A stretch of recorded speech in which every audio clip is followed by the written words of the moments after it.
തോപ്പിൽ ജോപ്പൻ, കോട്ടയം കുഞ്ഞച്ചൻ, കിഴക്കൻ പത്രോസ് തുടങ്ങിയ സിനിമകളുടെ ഗണത്തിലേക്ക് പുതിയൊരു ചിത്രം കൂടി. തിരക്കഥാകൃത്ത് സേതു ആദ്യമായി സംവിധാനം ചെയ്യുന്ന ചിത്രമാണിത്.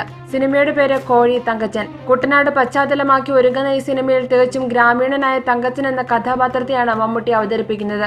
കോഴിക്കച്ചവടമാണ് തങ്കച്ചന്റെ ജോലി. ഈ സിനിമയുടെ പേര് കോഴി തങ്കച്ചൻ എന്നായിരിക്കുമെന്ന് മാധ്യമങ്ങൾ നേരത്തെ റിപ്പോർട്ട് ചെയ്തിരുന്നു. എന്നാൽ പേര് നിശ്ചയിച്ചിട്ടില്ലെന്നായിരുന്നു അന്ന് സേതു അറിയിച്ചത്. ഇപ്പോൾ സേതു തന്നെയാണ് കോഴി തങ്കച്ചൻ എന്നായിരിക്കും സിനിമയുടെ പേരെന്ന് പ്രഖ്യാപിച്ചത്. സേതു തന്നെ തിരക്കഥ എഴുതുന്ന ഈ സിനിമയിൽ വേദികയും നൈല ഉഷയുമാണ് നായികമാർ. ഈ സിനിമയിൽ സംവിധാന സഹായിയായി ഉണ്ണി മുകുന്ദൻ പ്രവർത്തിക്കും. അനന്തവിഷിന്റെ ബാനറിൽ മുരളീധരനും ശാന്ത മുരളീധരനുമാണ് കോഴി തങ്കച്ചൻ നിർമ്മിക്കുന്നത്.